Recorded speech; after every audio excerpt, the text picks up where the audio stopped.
Isang mapagpalang araw po sa ating lahat. Ako si Godfrey Quizon and this is my devotion for today, May 5. And ang topic po natin for today is anong dapat mong malaman tungkol sa taong 2033 or yung Great Commission. So, ano po ba yung Great Commission? Yung Great Commission po is Jesus' final command to the disciples. Go and make disciples of all nations according to Matthew chapter 28 verses 18 to 20. It is not a suggestion, it is a mission for every believer. Jesus with all authority in heaven and on earth calls us to share the gospel, baptize and teach others to follow him. This global call begins in our homes, neighborhood, and daily lives. So, ang ating scripture po for today is Matthew chapter 28, verses 18 to 20. Babasahin ko po. Then Jesus came to them and said, all authority in heaven and on earth has been given to me. Therefore, go and make disciples of all nations, baptizing them in the name of the Father and of the Son and of the Holy Spirit, and teaching them to obey everything I have commanded you.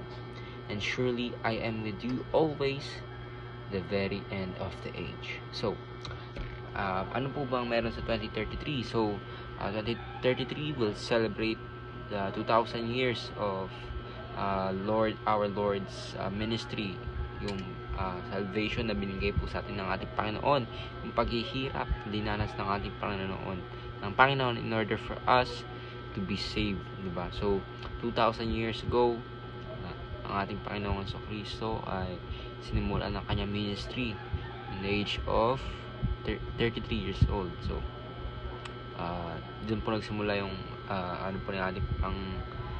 ministry po ng ating Panginoon. So that is why mahalaga po yung 2033 kasi sineselebrate po natin yung 2,000 years of our Lord and Savior Jesus Christ Great Commission. So ang ating teaching po for today is the year 2033 marks the 2000th anniversary of the Great Commission. Second teaching is the Great Commission has accomplished much in the past through faithful Christians. Ibig sabihin, yung disciples ng ating Panginoon, yung original 13 disciples, ay pinakalat po nila sa iba't ibang bahagi ng Europe, Africa, and basta sa Roman Empire.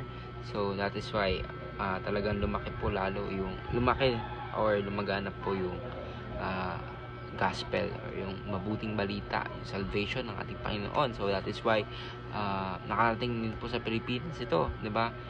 Unti-unting lumaganap yung Christianity, and of course ngayon almost nandun na tayo sa mission natin na talagang magpalapit pa po lalo ng mga tao sa ating Panginoon Hesus Kristo. So kaya of course us believers na ng ating Panginoon is tumulong po tayo na spread po yung gospel, and in order for us to share the gift of salvation na binigay po sa atin ng ating Panginoon. So dapat hindi po natin ito ipagdamot, kundi atin po itong ibigay. So sorry po sa Tagalog. So third teaching is the Great Commission will continue to succeed through faithful Christians today. So ibig sabihin, nilatag na po ng disciples, 13 disciples, yung apostles, yung way sa atin, 'di ba? So that is why tayo ngayon na Christians is we must expand, 'di ba? We must expand the church more. Maghakot pa po tayo ng mga believers and sinners, of course, yung para po ilapit natin sila lalo sa ating Panginoon sa Kristo. So, application po.